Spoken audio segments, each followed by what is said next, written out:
y ahora vamos a... Estábamos hablando y estábamos grabando todo. Ya. Importante.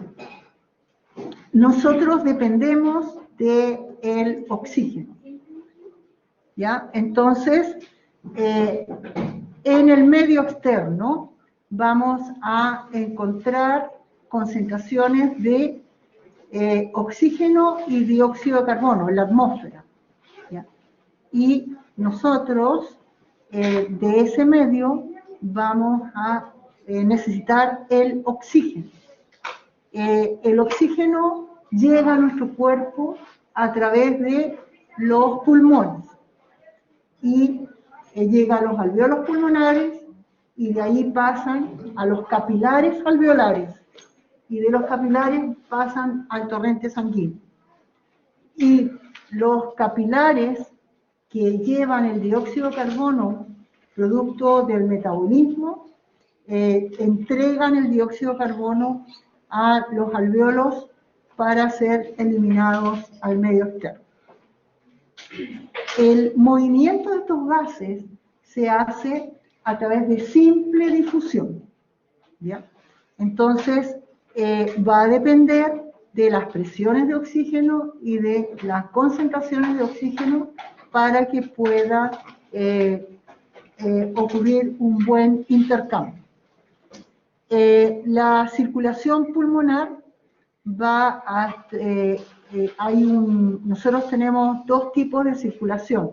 La circulación general y la circulación entre el corazón y los pulmones. Entonces, los pulmones, a través de la vena pulmonar, entregan la sangre rica en oxígeno al corazón y de ahí, del corazón, sale a todo el organismo. En el organismo, cada célula va a contactarse con su medio y ese medio, que es el líquido extracelular, está en contacto con los capilares. Los capilares van a entregar oxígeno y las células van a entregar dióxido de carbono producto del metabolismo que ocurre donde ellos, o sea, respiración celular. Entonces, ese es el intercambio de gases. Para que ocurra este intercambio de gases necesitamos un medio de transporte, y el medio de transporte es la hemoglobina.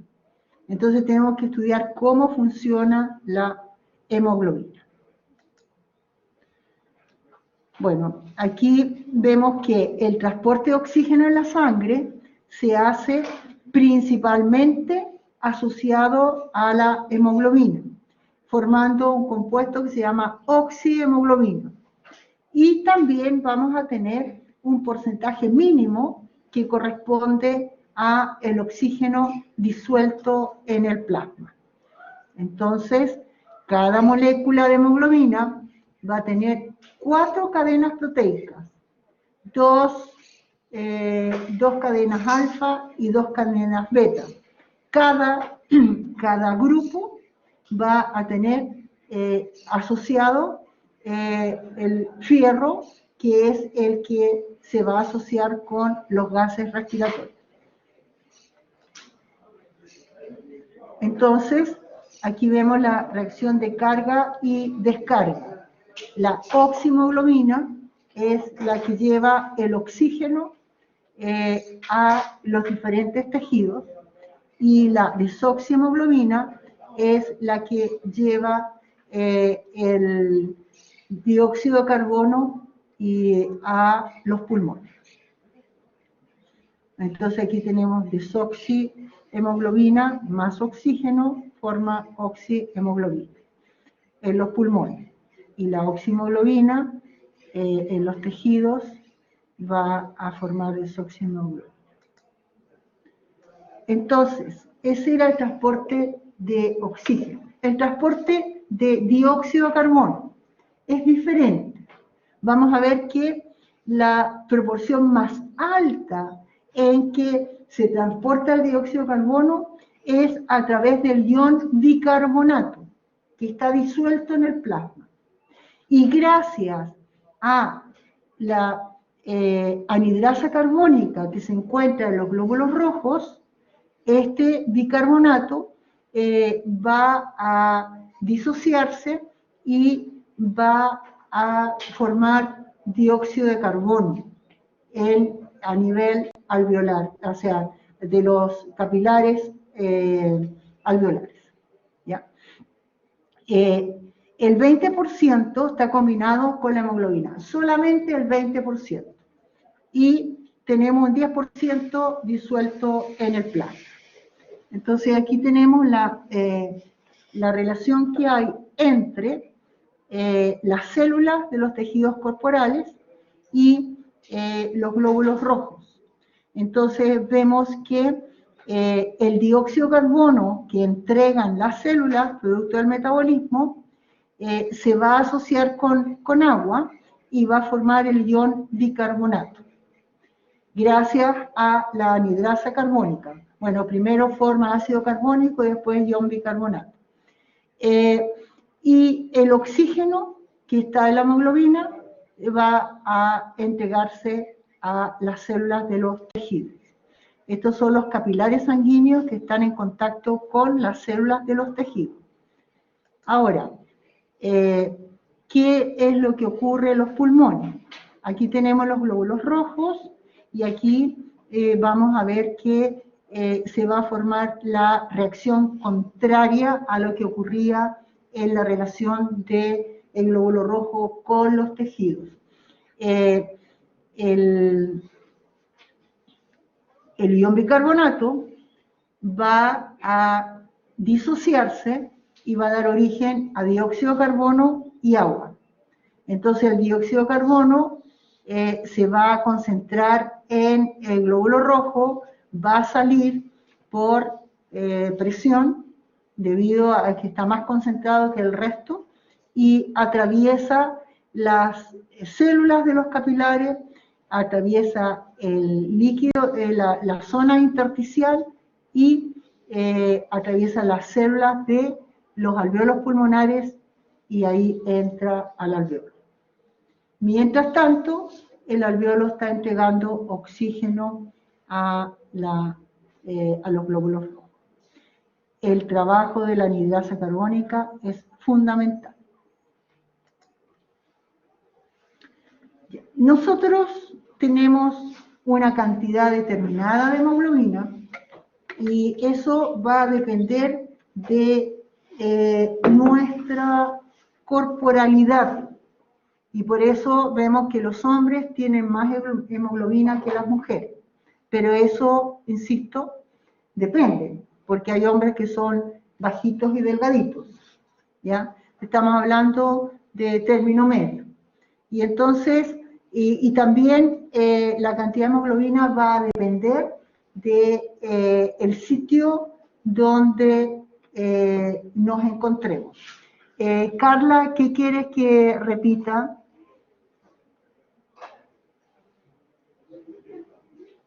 Eso lo dijo hace... Ah, ya no. Hace ratito. Ya. Ya. Pero está claro que no me di cuenta porque yo me meto en la... Ya. Entonces, los hombres tienen entre 13 y 18 gramos por decilitro de sangre. Y las mujeres entre 12 y 16 gramos por decilitro de sangre. Depende a la altura con respecto al nivel del mar, la cantidad de hemoglobina que también tengamos. Porque cuando nosotros vivimos en lugares muy altos, vamos a tener que producir más glóbulos rojos para compensar la falta de presión de oxígeno del ambiente. ¿Ya? Bueno, la hemoglobina es una proteína globular, se encuentra en el interior de los glóbulos rojos y va a transportar los gases respiratorios. Transporta el oxígeno desde el sistema respiratorio hacia los tejidos periféricos y transporta el dióxido de carbono y protones de los tejidos hasta los pulmones para ser excretados. Esta es la molécula de hemoglobina de un adulto. porque hay diferentes tipos de hemoglobina, ya vamos a ver. Y entonces cada unidad de hemoglobina está asociado a el grupo M. Por eso las personas que viven cerca de playa son más propensas a sufrir hipoxia al ir a la montaña.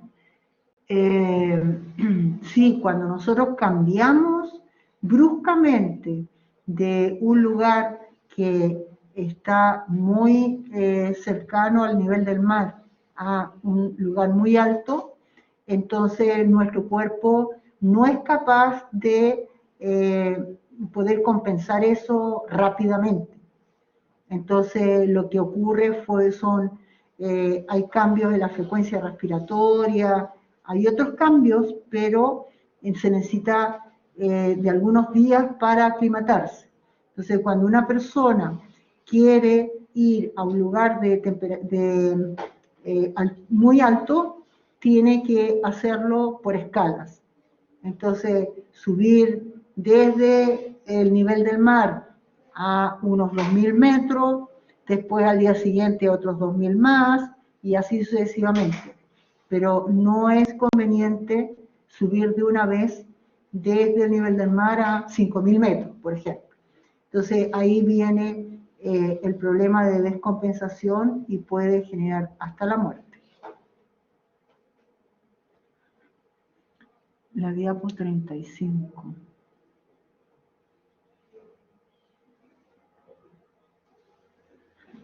Cuando la persona está bajo los efectos de la altura, se le tiene que colocar oxígeno, pero eso es por medidas para que la persona pueda subsistir, pero eso es externo y el mecanismo de compensación del organismo tiene que hacerlo a la velocidad que tenga ese organismo, porque depende. Por ejemplo, las personas que tienen presión alta, no se les recomienda nunca subir a lugares muy elevados, porque va a subir más la presión y va a tener bastantes problemas, puede llegar a morir.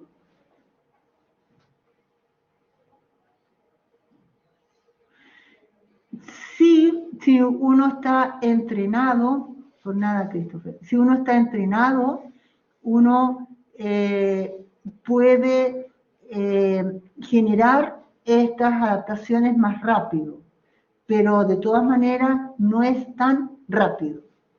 ¿Sí? Me pidieron la diapositiva 35. Que si la puede volver a explicar. Ahí. Porque esa era la que no se había entendido bien. Ah, esa es la que no había entendido, ya. No, solamente esto era para volver a decir lo que había dicho ya antes, ¿no? Que la hemoglobina se va a asociar a el oxígeno constituyendo la oxihemoglobina, ¿ya? Entonces, ¿cuándo la hemoglobina se asocia con el oxígeno? Cuando los glóbulos rojos que están en los capilares alveolares reciben el oxígeno de los pulmones. Y esta hemoglobina va a entregar el dióxido de carbono que tenía asociado, pero recuerda que hay muy poca hemoglobina que tiene el dióxido de carbono asociado, ¿ya? Pero la reacción de carga que se refiere aquí es cuando la hemoglobina se asocia al oxígeno gracias al proceso de respiración. La reacción de descarga es cuando la hemoglobina entrega el oxígeno para que los tejidos lo reciban. Entonces se transforma en desoxihemoglobina y se tiene que cargar en los pulmones. ¿Te queda más claro, Constanza? Es que recuerda que había una chica llamada Carla que pidió que lo voy a volver a repetir. Era sobre esta diapo. Ah, Carla, ya. Perdón, ¿qué? Era para la chica Carla que pedía que pudiera volver a repetir esta diapo. Ya, Carla, ¿sí? ¿Te queda claro? Ya. Perfecto.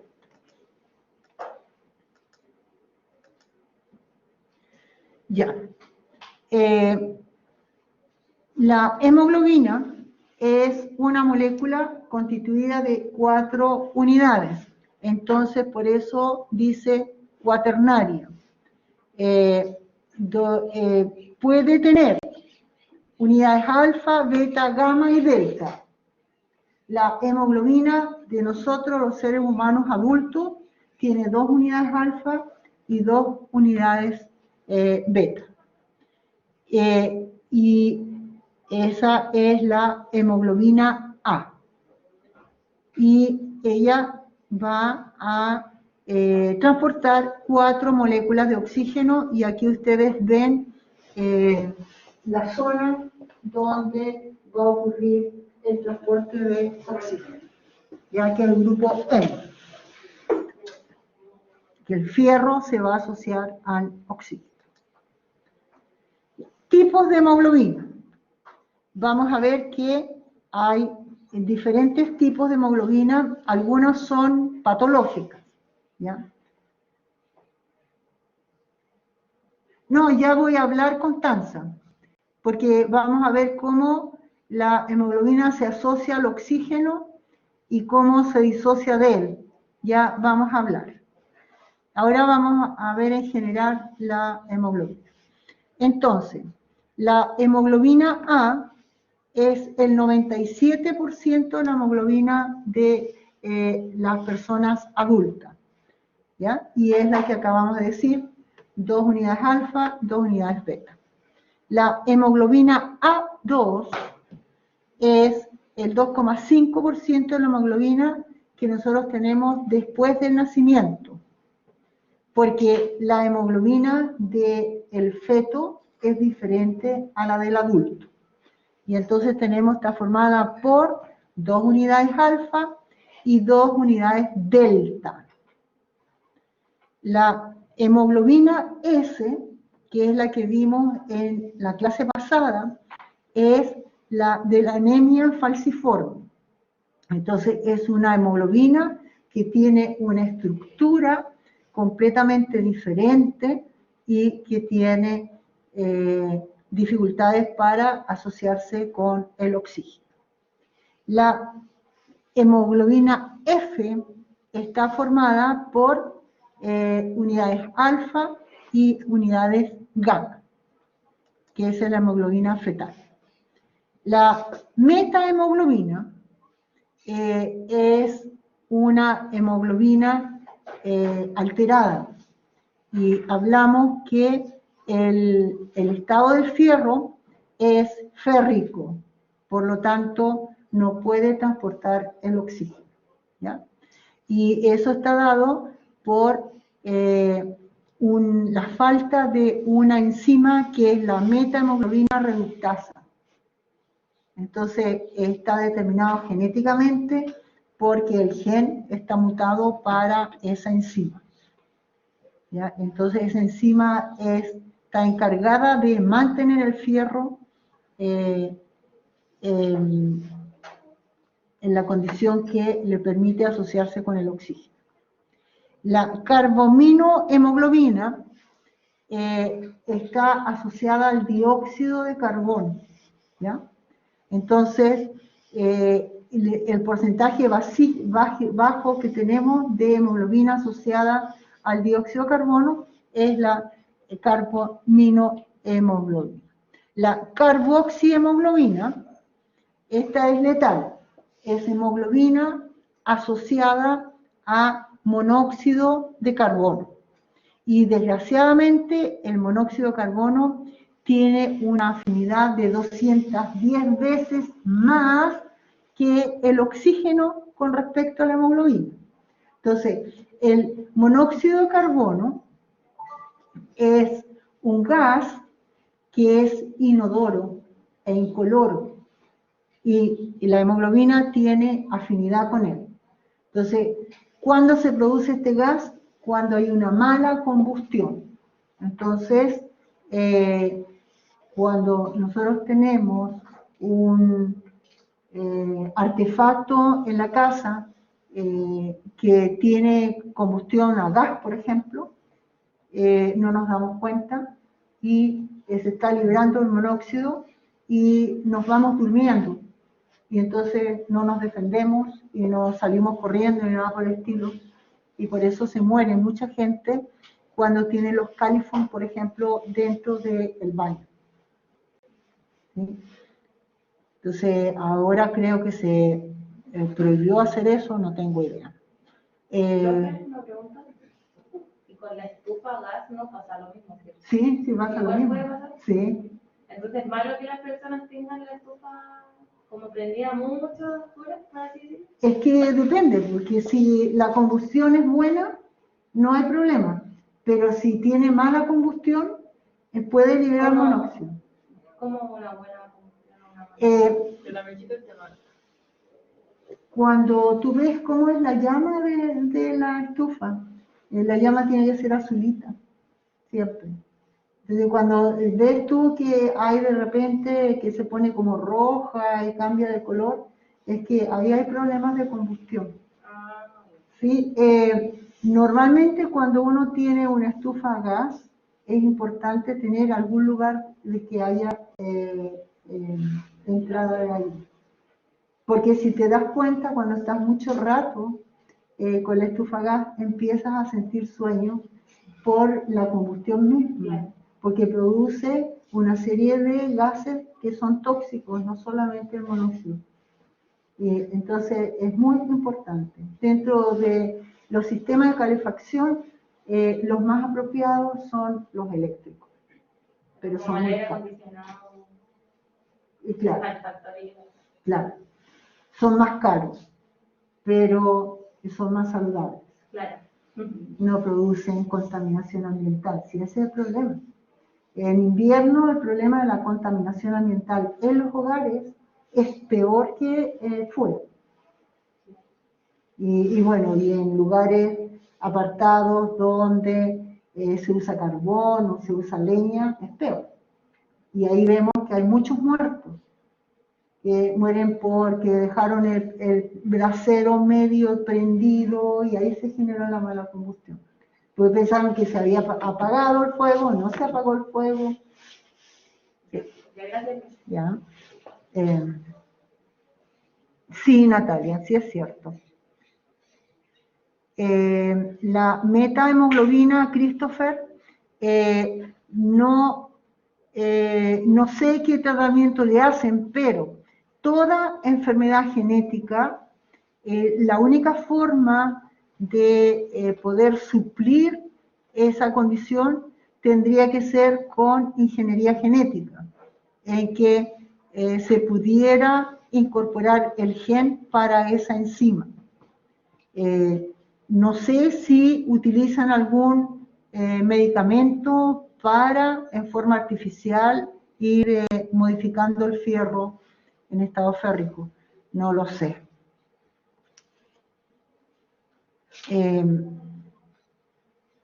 La hemoglobina glicosilada o glucosilada es importantísimo en salud, ¿ya? Cuando las personas tienen diabetes, entonces vemos que esta hemoglobina está aumentada. Es hemoglobina asociada a hidratos de carbono. Cuando hay demasiados residuos de hidratos de carbono, se asocian a la glucosa. Entonces, cuando un diabético no sigue la dieta que le corresponde, entonces tiene alta la hemoglobina glicosilada y la podemos ver 2 meses después. Y el médico le pregunta al paciente, ¿y usted ha hecho la dieta y todo? Sí. Y los niveles de hemoglobina glicosilada son altos. Y ahí no tienen nada que hacer. Se portó mal. Ya. Entonces, alteraciones de la hemoglobina, ya habíamos hablado de la metahemoglobina. Hay algunos individuos sanos que tienen metahemoglobina,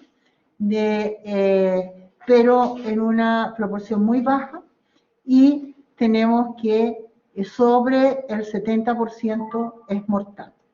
La carboxihemoglobina vamos a ver que los fumadores sí tienen carboxihemoglobina. Entonces, dentro de todas las consecuencias que tiene el fumar, tenemos el hecho de que incorporamos monóxido de carbono. Por envenenamiento y cuando tenemos menos del 30%, entonces se puede salvar la persona. Pero si es superior a eso, produce la muerte. Ahora, hay otras alteraciones en la cantidad de la hemoglobina. Y vamos a ver la anemia. La anemia puede ser por falta de hemoglobina o por falta de glóbulos rojos, ¿ya?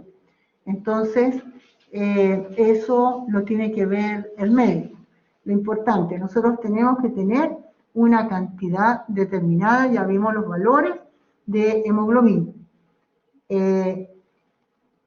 Pero hay una serie de factores que hacen que esta hemoglobina no esté en la cantidad adecuada. La policitemia es una afección por aumento del número de glóbulos rojos. Entonces la sangre es súper densa. Normalmente nosotros encontramos policitemia en las personas que viven en mucha altura.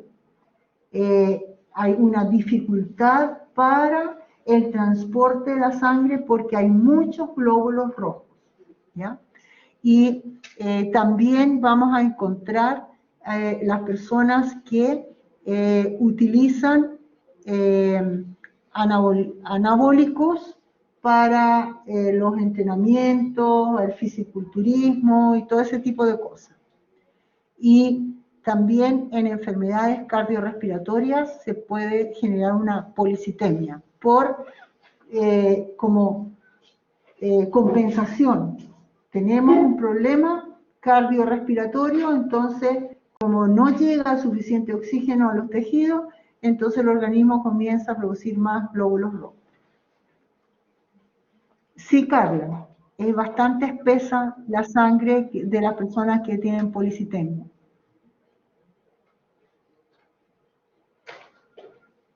No, Christopher.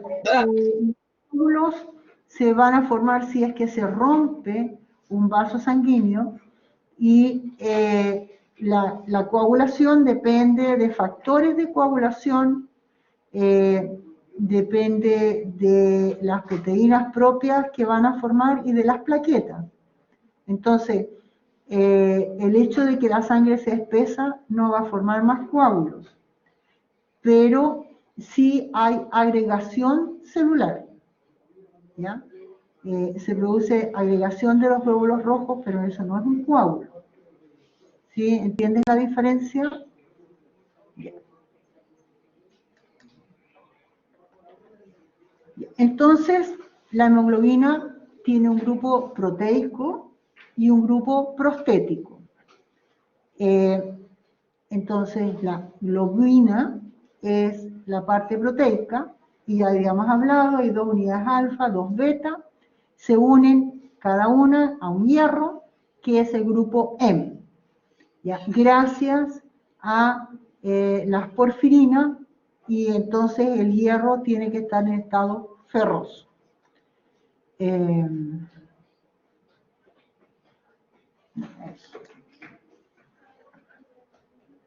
¿Cuáles son las funciones? Bueno, transportar los gases respiratorios, pero también sirve como amortiguador. Entonces va a jugar un papel fundamental la hemoglobina para mantener el pH sanguíneo, ¿ya? Dentro de los aminoácidos que conforman la hemoglobina, la histidina es uno de los que participa en esa capacidad amortiguadora.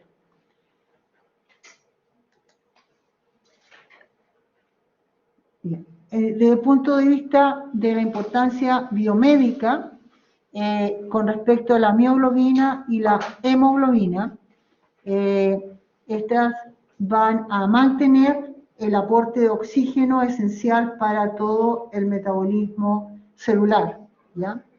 Y la mioglobina se preocupa de los músculos estriados y la hemoglobina se preocupa de todo el resto de las células, ¿no? Y va a llevar parte de ella asociada a dióxido de carbono para ser eliminada del organismo. Comparar la hemoglobina con la mioglobina con respecto a varios factores. Función: hemoglobina, transporte de oxígeno; mioglobina, almacenamiento. Localización: los eritrocitos de hemoglobina, el músculo esquelético de la mioglobina. Afinidad con el oxígeno en los pulmones es alta para ambas. Y la afinidad del oxígeno en tejidos es baja para la hemoglobina y es alta para la mioglobina.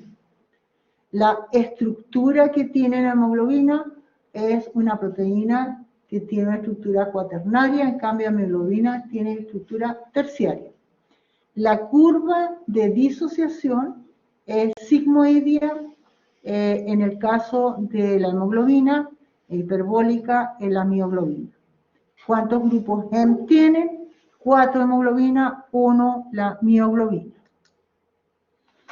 Ya, aquí tenemos el trabajo de la hemoglobina como amortiguador. Y entonces, aquí vemos, ¿no?, la hemoglobina en el centro con el oxígeno y la hemoglobina asociado a los protones, ¿ya? Entonces, ¿qué pasa en los pulmones? En los pulmones se libera, ¿no?, el dióxido de carbono y entonces los pulmones van a entregar el oxígeno. Cuando se está recibiendo el oxígeno por la hemoglobina, entonces la hemoglobina va a entregar los protones que están asociados a ella. Vemos el cambio. Lleva los protones, producto de la actividad del tejido periférico, y se acopla con el oxígeno. Ahora, en el tejido periférico vemos que se van a liberar protones y iones bicarbonato. Entonces, el tejido entrega eso y recibe oxígeno. Entonces, el juego de la hemoglobina es asociarse con el oxígeno o con los protones. Los protones vienen producto del metabolismo de las células.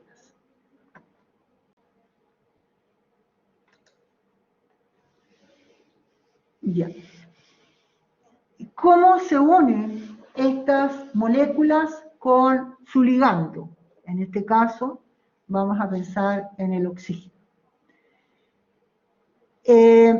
Vamos a ver que normalmente el ligando está a una concentración superior a la proteína que va a transportar, ¿ya? Entonces, la constante de disociación se puede expresar de esta forma. Tenemos proteína, la proteína por la concentración de la proteína por la concentración del ligando, y en función de la asociación de la proteína con el ligando. Esa es la constante de disociación, ¿sí? Como habíamos visto antes en la constante de disociación de cualquier molécula, ¿sí? Ahora, cuando nosotros queremos encontrar el equilibrio de los sitios disponibles de unión al ligando, entonces vamos a hacer la conversión inversa. Entonces, la concentración de la proteína asociada con el ligando sobre la proteína asociada con el ligando más la proteína. Y entonces esto nos va a indicar, ¿no?, la disponibilidad de sitios de unión. Cuando la concentración del ligando es igual a la constante de disociación, sabemos que la mitad de los sitios están ocupados.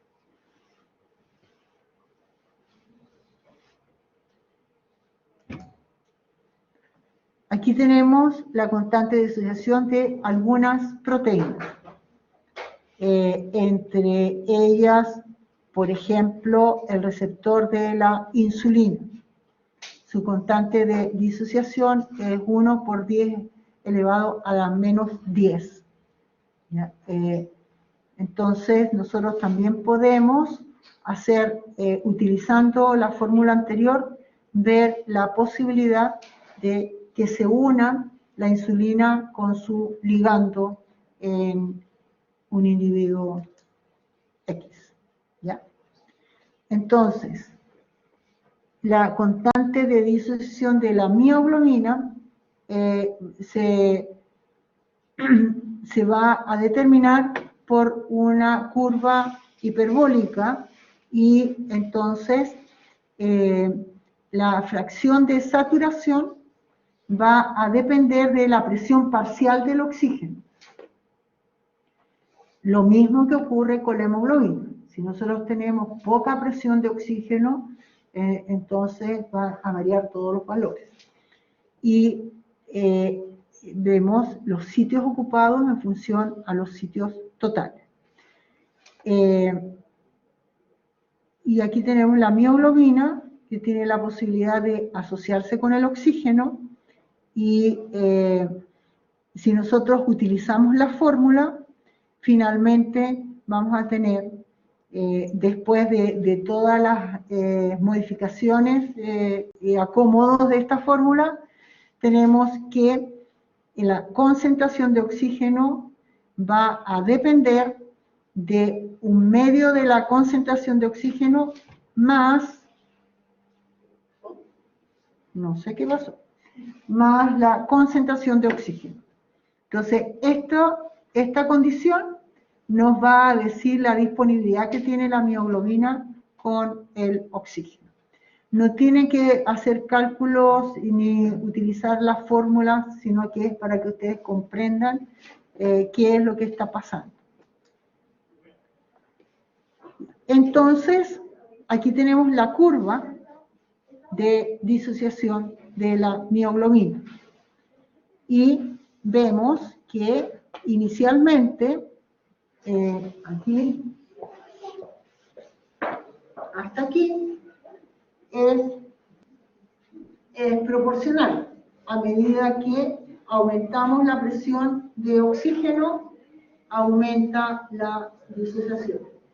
Y de ahí en adelante, entonces se hace, ya aquí tenemos la mitad de las moléculas de mioglobina ocupadas.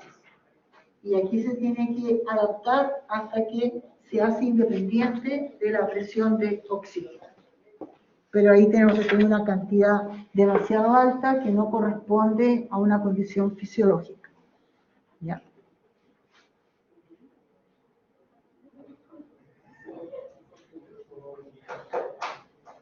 Entonces, aquí vemos el punto, la mitad de la saturación está determinada por esta fórmula que acabamos de ver.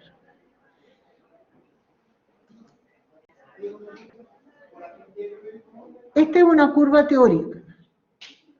¿Ya? La curva teórica nos está mostrando lo que nosotros esperamos que ocurra en la relación, ¿no?, de la presión de oxígeno respecto a la saturación. Pero esto es lo que ocurre normalmente.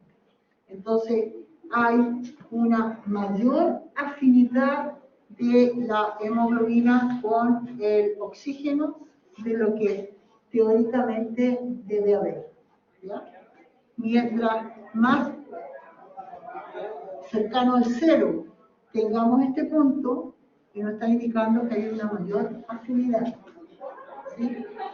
¿Recuerdan ustedes cuando estudiaron, y vamos a volver a estudiar las enzimas, y veíamos la curva de saturación de las enzimas? Entonces, mientras el Km es más pequeño, más afinidad hay. Entonces, aquí esto representa lo mismo. La mitad de las unidades de mioglobina están ocupadas.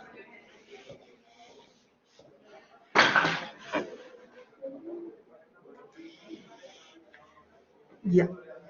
Con respecto a la hemoglobina, aquí vamos a ver otro comportamiento, porque la hemoglobina tiene 4 grupos de unión con el oxígeno y se va a generar un fenómeno que se llama cooperatividad y que hace que sea diferente. Ahora, la saturación de la hemoglobina va a depender del pH. Por eso es tan importante que nosotros mantengamos el pH correcto en nuestra sangre. Y entonces, aquí vemos a 7,4 es la curva como ideal. El pH 7 y el pH 6,6 vemos que la curva presenta que hay menos afinidad entre la hemoglobina y el oxígeno. Aquí vemos el trabajo que es el pH al cual tiene que estar la sangre. Este es un pH más ácido y este es más ácido aún. Entonces, esto es el pH adecuado.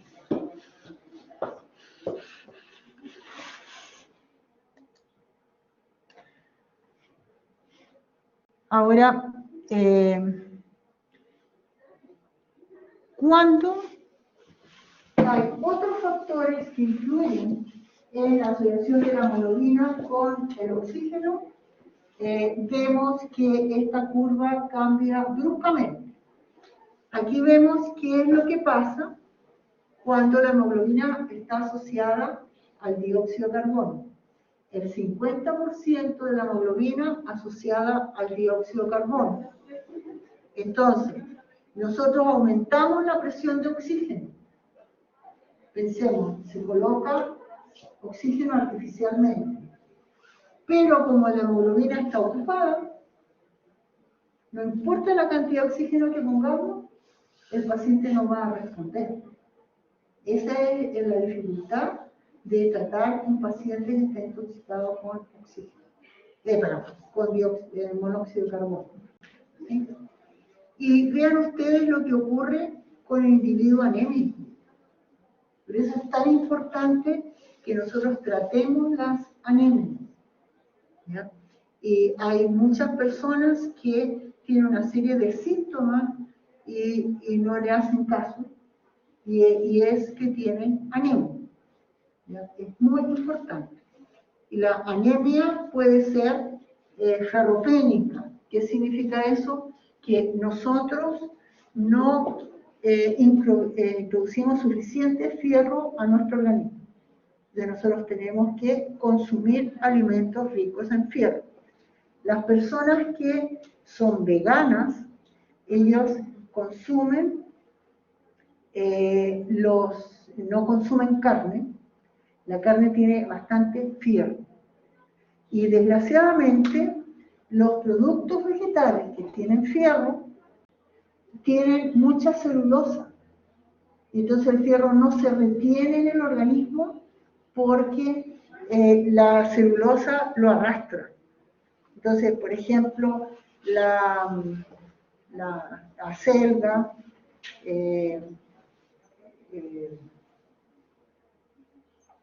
la espinaca,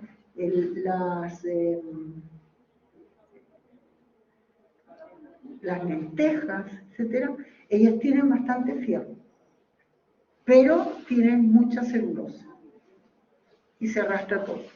Entonces es necesario consumir alimentos que no sean vegetales con fierro para poder tener los niveles de fierro adecuados.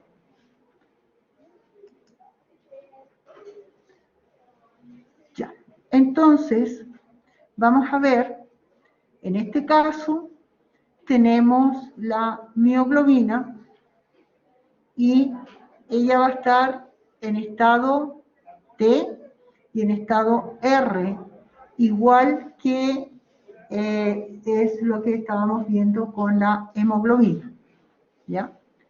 Entonces, la unión a un ligando implica un cambio conformacional de la proteína.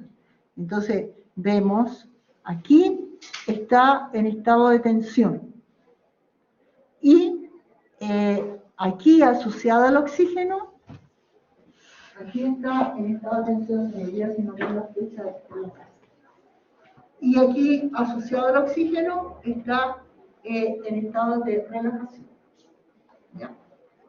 Eso es lo que ocurre en la mioglobina, que es una sola molécula que se va a asociar a una molécula de oxígeno. En la hemoglobina, vamos a ver qué es lo que pasa con esos estados. ¿Ya?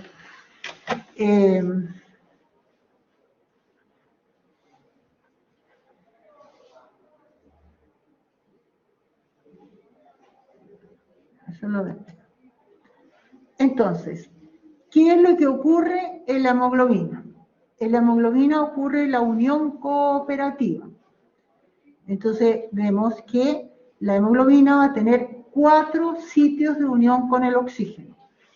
Y entonces tiene que ir cambiando su estado conformacional. Cada unidad de la hemoglobina va a cambiar su estado conformacional si es que se asocia con el oxígeno. ¿Ya? Entonces,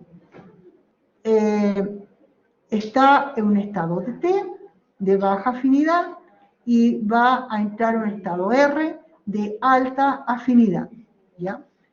Y entonces, cuando una unidad pasa de estado T a R, eso genera un cambio conformacional en la unidad que está contigua. Y entonces hace que la siguiente unidad, en este caso, aquí es el primero, y esto hizo un cambio conformacional. Entonces, la siguiente unidad, el oxígeno se va a asociar con el grupo E con mayor facilidad. Acá, con mayor facilidad aún, hasta que los 4 sitios estén completos con el oxígeno. Entonces, cuando nosotros observamos la curva de saturación, la vemos que tiene una forma de S, por el hecho de que hay cooperatividad. Entonces, no podemos decir, esta es la zona que hay mayor afinidad. No, la mayor afinidad se va haciendo a medida de que la molécula se va asociando a el oxígeno. ¿Queda claro eso? Ya.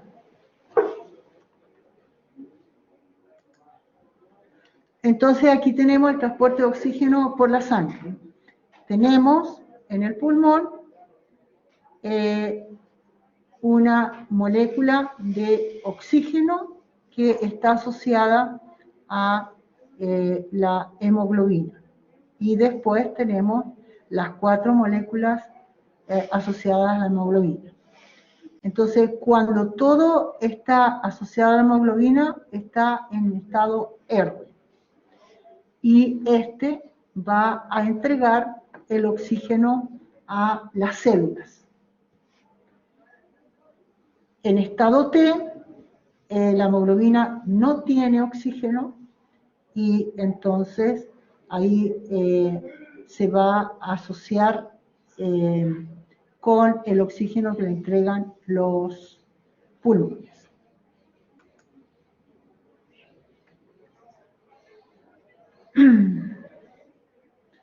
Ahora, la presión de oxígeno va a influir, ¿no?, en esta unión cooperativa.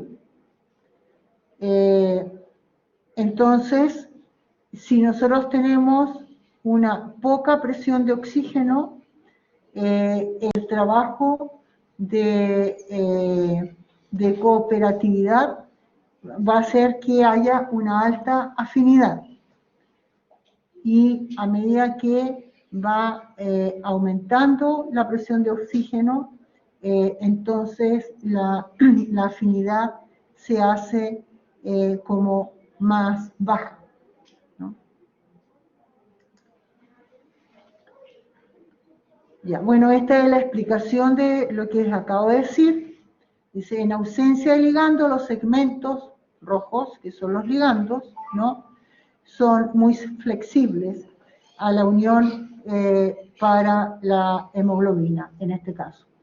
La unión de un ligando estabiliza la subunidad y causa un cambio en la otra subunidad. Aquí vemos el cambio en la otra subunidad. Aquí se asoció con la primera, ¿ya? Y la unión de las dos moléculas estabiliza la estructura. Entonces, esta es una cooperatividad positiva. Existen otras moléculas en que la cooperatividad es negativa. Eso quiere decir que si se asocia un ligando, no puede recibir otros ligandos. Pero nosotros estamos hablando de la hemoglobina, que es el caso que es positivo. Y aquí tenemos la fórmula que determina la unión cooperativa. Entonces, varían todos los elementos de la fórmula y nosotros hablamos de la ecuación de Hill cuando estamos hablando de la descripción de la unión cooperativa. Entonces, vamos a ver que esta ecuación involucra, ¿no?, la medida de cooperatividad considerando el logaritmo de la constante de disociación. Nosotros podemos expresar la ecuación de Hill en gráficos. Y aquí están los gráficos que muestran la ecuación. Vamos a volver a la curva normal de saturación de la hemoglobina y vemos que depende dónde esté la hemoglobina, si está en los pulmones o está en los tejidos, es cómo se va a asociar, ¿ya? Entonces vemos que en el lecho capilar el pulmón tiene una presión de oxígeno que es de 100 milímetros de mercurio y en el tejido es de 20 milímetros de mercurio y en los músculos en trabajo es de 5 milímetros de mercurio. Por lo tanto, el comportamiento va a ser diferente. Hay otro compuesto importante que está presente en los glóbulos rojos, que es el difosfoglicerato, que se abrevia como DPG o BPG, ¿ya? Y entonces, este compuesto se produce como resultado del catabolismo de la glucosa en la glicólisis. Y entonces vamos a ver que se encuentra alrededor de 5 milimoles por litro, ¿ya?, con respecto a la hemoglobina. Y este va a disminuir la afinidad de la hemoglobina con el oxígeno. Entonces, eso va a permitir que la hemoglobina pueda liberar mayor cantidad de oxígeno cuando se está haciendo la respiración celular. Esa es la importancia del difosfoglicerato. Bueno, aquí están los pasos para la formación del difosfoglicerato. Si ustedes se acuerdan cuando vimos glicólisis y que veíamos en dos etapas la glicólisis, la primera era que gastaba energía porque se iban fosforilando las moléculas, y la segunda era cuando ofrecía energía. Y entonces, la molécula como intermedia de todo este proceso es el gliceraldehído 3-fosfato. ¿Se acuerdan de eso? Parece que no. Ya. Pero bueno, como consecuencia de la producción de gliceraldehído 3-fosfato, se va a formar el 1,3-difosfoglicerato y este va a formar el 2,3-difosfoglicerato, que es el que nos interesa en el proceso. Ya. ¿Qué es lo que ocurre con la falta de oxígeno? Bueno, nosotros tenemos presiones de oxígeno muy diferentes en diferentes partes del planeta. Entonces vamos a tener una presión de oxígeno de alrededor de 19 milímetros de mercurio cuando estamos a 9.000 metros de altura. Es decir, tengo que estar más arriba del Everest. Y en cambio es de 100 milímetros de mercurio cuando estamos a nivel del mar. Ahora, debajo del agua, nosotros vamos a tener otra condición, porque tenemos la presión del agua. Y entonces aquí vamos a tener una presión de oxígeno de 200 milímetros de mercurio. ¿Sí? Eso trae consecuencias negativas para el organismo si nosotros bajamos más a mayor profundidad. Ustedes habrán escuchado de que hay muchos buzos que sufren de descompensación, ¿cierto?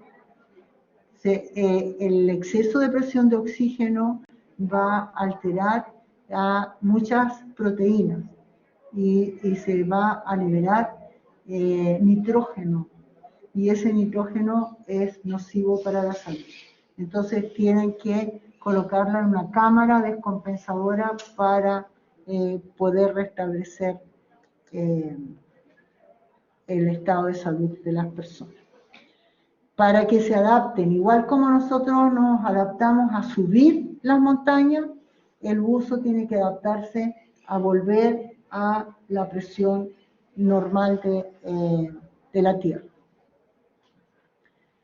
Y entonces, bueno, las adaptaciones que nosotros tenemos a las alturas es aumentar los glóbulos rojos, pero eso se requiere bien. Ahí es. ¿En qué sentido el rango normal, Carla?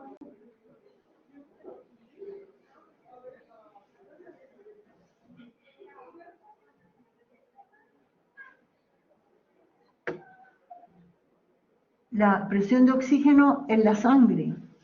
Es que eso va a depender de las condiciones fisiológicas nuestras, pero cuando tú ves que esta curva donde muestra la presión de oxígeno, cuando nosotros llegamos a más o menos a casi el tope, aquí empezamos a lograr casi el tope, está entre 40 y 60 milímetros de mercurio. ¿Ya? Entonces, esos son los valores como podríamos considerar entre 40 y 80.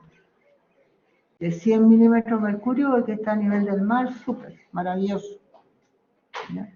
Pero estos también son valederos.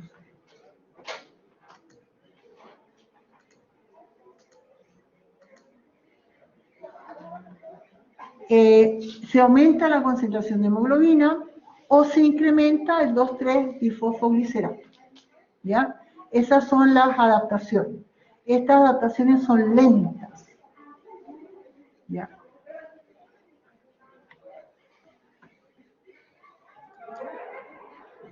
Ahora, una cosa importante. Nosotros, en nuestro organismo, estamos perdiendo glóbulos rojos, millones de glóbulos rojos todos los días. Los glóbulos rojos viven 120 días. Estos glóbulos rojos son depurados en el vaso. Y de ahí se obtiene la hemoglobina, que se van a degradar los glóbulos rojos en el vaso.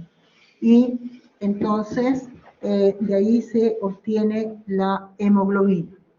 La hemoglobina va a estar constituida por los aminoácidos de la parte globina y el grupo M.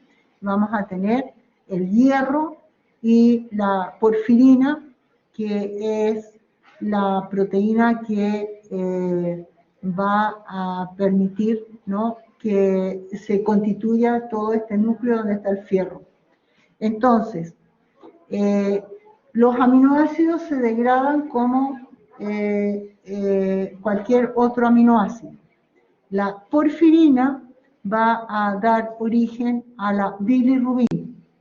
Y la bilirrubina, ustedes saben que es un componente de la bilis. Y de esa forma nosotros vamos a depurarnos de esa molécula que está en exceso en este momento porque se rompen los glóbulos rojos. Eso es en general con respecto a las proteínas. ¿Tienen alguna pregunta? La bilirrubina es un pigmento que se encuentra en la bilis. Y la bilis sirve para degradar a los glóbulos, a los lípidos, a emulsionar los lípidos.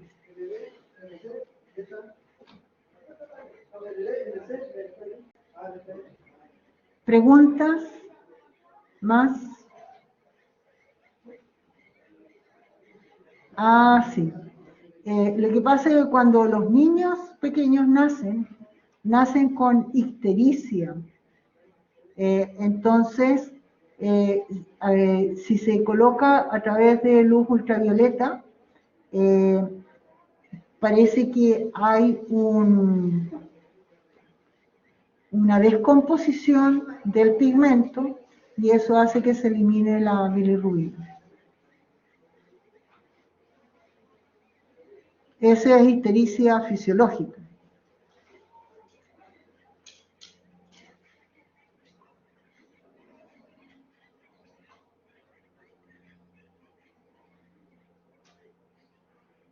¿No hay más preguntas? ¿Preguntas por acá? Ya. Entonces, vamos a iniciar el taller en 10 minutos más. ¿Ya?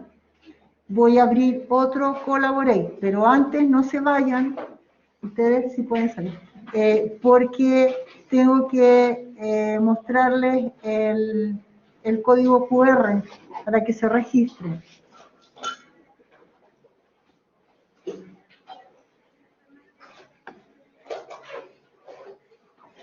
No, vamos a hacer el taller a la misma hora para todos.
No tengo.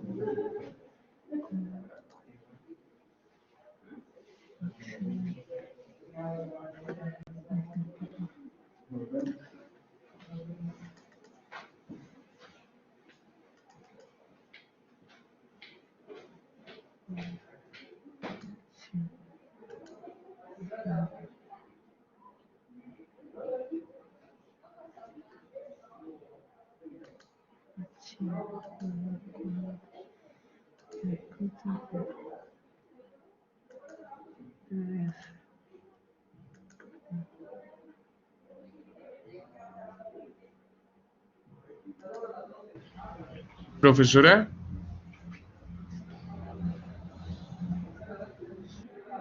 Bueno.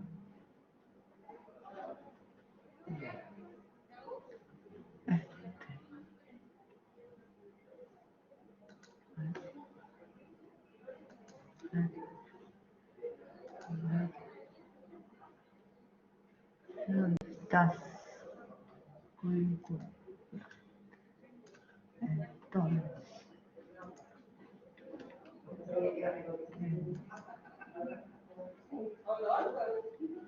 sí, ¿qué pasa, Natalia, Catalina? Estoy bajando el código.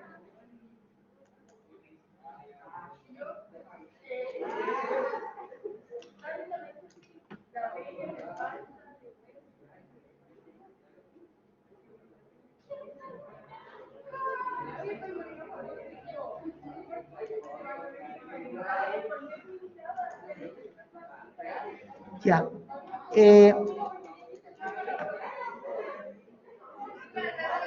En lugar de colocar 2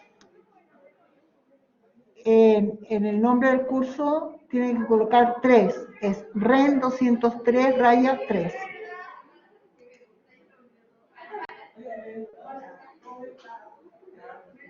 No me digas que no pueden descargar la guía.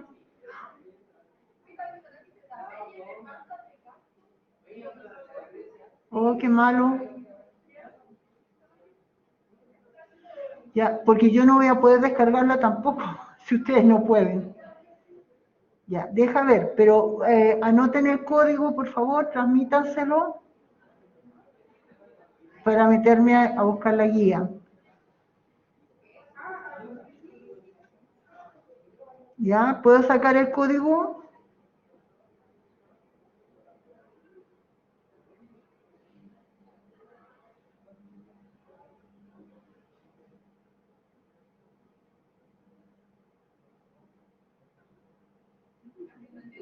Ya, voy a sacar el código, voy a cerrar, voy a abrir otro Collaborate, ¿ya?